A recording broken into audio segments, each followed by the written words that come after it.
میرے بھائیوں، اپنے اللہ کو راضی کریں۔ جن دکانوں کے پیچھے نمازیں چھوٹ گئیں، جن دکانوں کے پیچھے سچ کو طلاق ہو گئی، جن دکانوں کے پیچھے دیانت چلی گئی، خیانت آ گئی، بددیانتی آ گئی، ہاں اللہ تعالیٰ قیامت کے دن کہے گا بددیانت سے، وہ تو نے جو امانت کھائی لے کے آ، وہ امانت جو تو کھا گیا تھا لے کے آ۔ کہے گا یا اللہ کہاں سے لاؤں، وہ تو دنیا میں رہ گئی۔ اللہ تعالیٰ فرمائیں گے پڑی ہوئی ہے جہنم میں، پڑی ہے، جا اٹھا کے لا۔ وہ جہنم میں کیسے جائے؟ تو فرشتے ماریں گے چل، اور وہ اس کو لے کے چلیں گے، اور چلتے چلتے دوزخ کا سب سے خطرناک حصہ حاویہ، وہاں اس کو لے کے جائیں گے جہاں منافق رہتے ہیں۔ بددیانت لوگ حاویہ تک چلے جائیں گے ایمان ہونے کے ساتھ بھی۔ امانت کو کھانے والے لوگ حاویہ میں چلے جائیں گے، جو منافقین کی آگ ہے اس میں۔ وہاں دیکھے گا تو جس کا مال دبایا تھا دنیا میں وہاں پڑا ہوگا، کہے گا اچھا یہاں پڑا ہے، اتنے میں وہ تباہ ہو جائے گا، اس کو اٹھائے گا، کندھے پہ رکھے گا، پھر اوپر چڑھنا شروع کرے گا، چڑھنا شروع کرے گا، چڑھنا شروع کرے گا۔ جب دوزخ کے کنارے پر آ جائے گا تو وہ اس کے ہاتھ سے چھوٹ جائے گا اور پھر حاویہ میں جا گرے گا۔ اس کے ساتھ فرشتے مار کر پھر کہیں گے جا واپس لے کے آ۔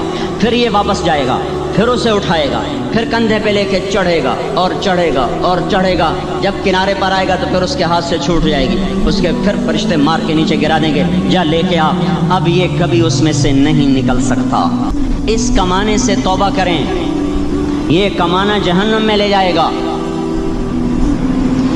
اور ادھر دوسری سنو، سَيَعْلَمُونَ الْيَوْمَ مَنْ أَصْحَابُ الْكِرَامِ، ایک فرشتہ اعلان کرے گا آج پتہ چلے گا عزت والے کون ہیں، آج پتہ چلے گا عزت والے کون ہیں۔ أَيْنَ الَّذِينَ تَتَجَافَى جُنُوبُهُمْ عَنِ الْمَضَاجِعِ، کہاں ہیں راتوں کو اٹھ کے نمازیں پڑھنے والے؟ ارے میرے بھائیو، یہ نماز کی غفلت بہت بڑی ہلاکت ہے۔ میں کیسے سمجھاؤں؟ میں تو جب بھی جمعہ پڑھاتا ہوں میں یہ مضمون ضرور بیان کروں۔ مجھے جب یہ مجمع نظر آتا ہے تو میرا دل ٹکڑے ٹکڑے ہو جاتا ہے کہ یہ 8ویں دن آتے ہیں اور باقی دن کہاں ہوتے ہیں؟ یہ کیوں نہیں سمجھتے؟ ان کی آنکھ کیا ہو گیا؟ ان کے کانوں میں ڈانٹ لگ گیا، یا دل کے اوپر کوئی پردہ آ گیا، یا میں کوئی عربی میں بات کرتا ہوں جو سمجھ میں نہیں آتی، یا میں کوئی ان سے چندے کا مطالبہ کر رہا ہوں، یا کوئی اپنی ذات کے لیے سوال کر رہا ہوں، یا اپنی شخصیت کی دعوت دے رہا ہوں۔ آج نماز عزت دلائے گی، سب سے پہلا اعلان ہوگا، کہاں آج پتہ چلے گا عزت والے کون ہیں، کہاں ہیں راتوں کو اٹھ کے نماز پڑھنے والے اور اللہ کے نام پہ خرچ کرنے والے۔ صرف نماز نہیں، زکوٰۃ بھی دینی پڑے گی۔ پیسہ ہے زکوٰۃ نہیں دے رہے، پیسہ ہے اللہ کے نام پہ خرچ نہیں کر رہے۔ بھائیو، اللہ کے نام پہ خرچ کرنا سیکھیں، اللہ کے واسطے اپنے آپ کو سادگی پہ لائیں اور اللہ کے نام پہ لٹانا سیکھیں۔ اللہ آپ کی نسلوں کو واپس کرے گا، صرف آپ کو نہیں، آپ کی نسلوں کو واپس کرے گا۔ آپ اللہ کو قرضہ دے رہے ہیں، کسی ایسے غیر کو قرضہ نہیں دے رہے۔ یہاں مسجدیں والے چندے مانگ رہے، بھائی مسجد کو چندہ دو، مدرسوں والے چندے مانگ رہے، مدرسوں کو چندے دو۔ یہ تو مسلمان کی غیرت کے خلاف ہے کہ اللہ کے گھر میں مسجد کے لیے چندہ مانگا جائے، اور کہیں صندوقچیاں پھرا رہے، کہیں وہ جھولیاں۔ ایسی مجھے شرم آتی ہے، یہ کرنے والوں پر بھی میں کیا کہوں، ان کی عقلوں پہ بھی پردہ ہے کہ اللہ کے گھر میں مخلوق کے سامنے جھولی پھیلاتے ہیں، اور پھر ان مسلمانوں کی آنکھوں پر بھی پردہ ہے کہ ان کو غیرت نہیں آتی کہ مسجد کے لیے جھولی پھیلائی جا رہی ہو، اور یہ گھروں میں اچھا خاصا کھاتے پیتے ہوں اور مسجد کے لیے جھولی پھیلائی جائے اور مسجد کے لیے صندوق رکھے جائیں، اور ہر نماز کے بعد مدرسے کے لیے لوگ چندہ مانگ رہے ہوں۔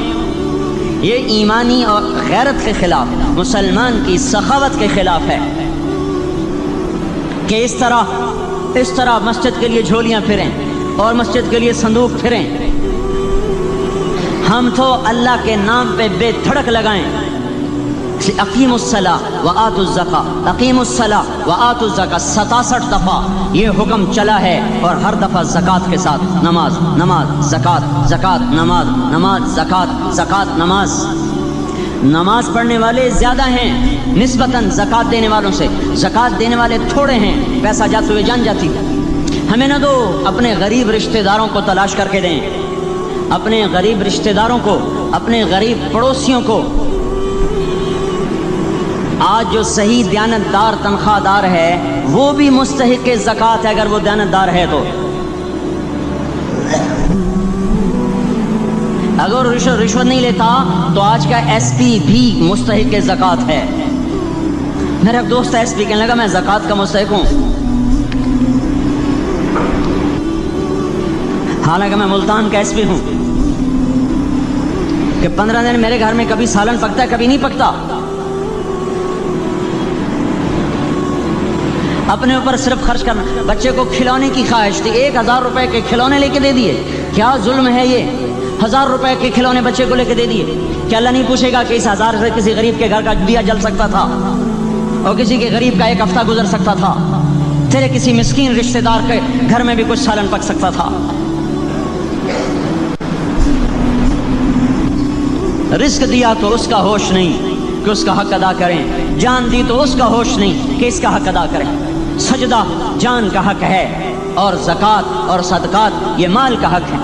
میں کب اپنے لیے مانگ رہا ہوں؟ میں کہہ رہا ہوں اللہ اپنے غریب رشتہ داروں کو دیں، ان کو تلاش کریں اللہ کے واسطے. اپنی بیویوں سے پوچھو سونے کی زکوٰۃ دی ہے؟ دے ورنہ تو خود پکڑی جائے گی، تیرا زیور تیرے لیے گنجا سانپ بن کے تیری زبان کو ڈسے گا. ان کا میں نے تو بچیوں کے لیے سنبھال کے رکھا ہے. اس کی زکوٰۃ دو پھر ٹھیک ہے، ورنہ اسم کو توڑ کے اس کی زکوٰۃ دو، نہیں تو یہ مال پکڑوا دے گا قیامت کے دن. نماز نہیں چھڑا سکتی اگر زکوٰۃ نہیں دی، اور زکوٰۃ نہیں چھڑا سکتی اگر نماز نہیں پڑھی. مسجد بنا دی 50 لاکھ میں، اگر خود نمازی نہیں تو یہ مسجد بنانا اسے جہنم سے نہیں بچا سکتا. میرے بھائیوں اپنی جان کا بھی صحیح استعمال کریں اور اپنے مال کا بھی صحیح استعمال کریں. ہم ایسے اندھے نہیں ہیں کہ جو بچے نے چاہا لا کے دے دیا، جو بیگم نے مانگا اٹھا کے دے دیا. نہیں نہیں، ہم پہلے دیکھیں گے. اپنے اوپر حضرت عثمان رضی اللہ عنہ کے پاس ایک سائل ہے، حضور سے مانگنے آیا. آپ نے کہا عثمان کے پاس چلے جاؤ. عثمان سے مانگنے گئے تو آگے بیوی پہ لڑ رہے. کس بات پہ؟ یوں کہہ رہے وہ باہر چھوٹے چھوٹے گھر ہوتے تھے تو باہر آواز آ رہی. بیوی کو کہہ رہے اللہ کی بندی رات تو نے چراغ میں بتی موٹی ڈال دی. وہ بتی ڈالتے تھے نا اس کی روئی کی، تو تیل زیادہ جل گیا. تو یہ کہنے لگے یہ کس کنجوس کے پاس بھیج دیا؟ جو بیوی پہ لڑ رہا ہو کہ تو نے بتی موٹی ڈالی ہے تو یہ مجھے کیا دے گا؟ یہ دمڑی بھی نہیں دے گا. جب ان کو باہر بلایا اور خیرات مانگی کہ وہاں سے آیا ہوں، تو انہوں نے اندر کر ایک تھیلی اٹھائی، نہ پوچھا کہ کتنے چاہیے، نہ پوچھا کہ کون، 3000 درہم اٹھا کے دے دیے. وہ حیران ہو کے کہنے لگا یار ایک بات تو بتاؤ. کہا کیا؟ کہا یہ مجھے تو نے اتنے دے دیے کہ میری اگلی نسل کو بھی کافی ہیں، اور خود بیوی پہ تو لڑ رہا تھا کہ بتی موٹی کیوں کر دی. کہنے لگے وہ اپنی ذات پہ خرچ تھا، وہ پھونک پھونک کے کرنا ہے. یہ اللہ کو دے رہا ہوں جتنا مرضی دے دوں، یہ تجھے تھوڑے دے، اللہ کو دے رہا ہوں. تو اپنی جان کو بھی لگائیں اللہ پر اور اپنے مال کو بھی لگائیں اللہ پر. اور میرے بھائیوں اپنی کمائیوں کو حلال پہ لائیں اور بیویوں کو سمجھا دیں کہ ہم تمہاری خاطر دوزخ میں نہیں جا سکتے. یہ ہم اس پر توبہ کریں، اس پر توبہ کریں. اور یہ آبادی ہر وقت ہونی چاہیے مسجد کی. چلو کوئی جو جہاں سے بھی آیا ہے مسجد کے عادی بنو میرے بھائیوں. ہماری جماعت گئی تھی اردن میں 1991 میں، تو ہم اسرائیل کے بارڈر پر چلے. انہوں نے بتایا کہ یہ ہم سے آمد رفت بات چیت ہوتی رہتی ہے، چونکہ کچھ عرب ادھر رہتے ہیں کچھ عرب ادھر رہتے ہیں، رشتہ داریاں ہیں. تو کہا یہ یہودی ہم سے پوچھتے ہیں تمہاری فجر میں نمازی کتنے ہوتے ہیں اور تمہارے جمعے میں نمازی کتنے ہوتے ہیں. ہم نے پوچھا یہ تحقیق کیوں کرتے ہو؟ ان کا ہماری کتابوں میں یہ ہے کہ جب فجر کی نماز کے نمازی اور جمعے کی نماز کے نمازیوں کی تعداد برابر ہو جائے گی تو یہودی دنیا سے مٹ جائیں گے. اب یہاں فجر میں 1.5 صف ہوتی ہے اور جمعے میں باہر بھی صفیں بنی پڑی. چلو میں کہتا ہوں مان لیا 1/3 طبقہ باہر سے آیا ہے، یہ 2/3 تو یہیں سے اٹھ کے آیا ہے. یہ کیوں نہیں ہر نماز میں آتا؟ میرے بھائیوں اپنے حال پہ رحم کریں، اللہ کے واسطے میری پکار کو سنیں. میں آپ کو کوئی فلسفہ نہیں سمجھا رہا. میرا روزانہ ہر جمعہ جب آتا ہوں میں یہی مضمون بیان کرتا ہوں. میں روزانہ آپ کو نیا بیان سنا سکتا ہوں. 360 دن ہیں، میں اللہ کے فضل سے آپ کو روزانہ نیا 360 دن میں آپ کو 360 نئے بیان سنا سکتا ہوں.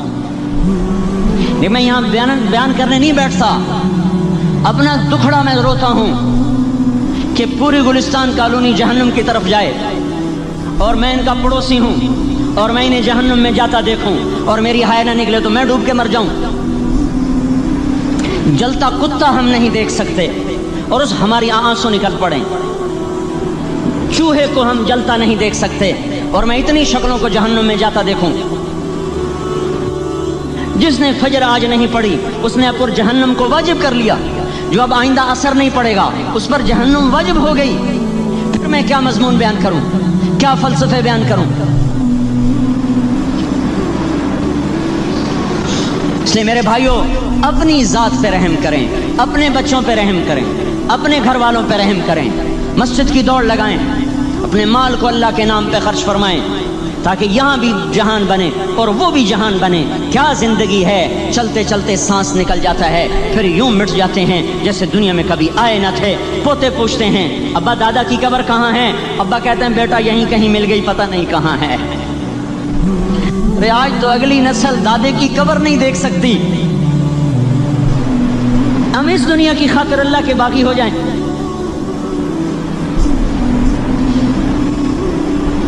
اس بے وفا جہان کی خاطر اللہ سے بغاوت کر جائیں، جو ایسا مہربان، جو ایسا کریم۔ تو اس لیے میرے بھائیوں، اللہ کے واسطے اللہ کی بارگاہ میں توبہ کریں اور اپنے اللہ کو راضی کریں۔ یہی میری فریاد ہے، یہی میری پکار ہے۔ میں بھی توبہ کرتا ہوں، آپ بھی اللہ کی بارگاہ میں توبہ کریں کہ کوئی کام اللہ کی منشا کے خلاف نہ ہو۔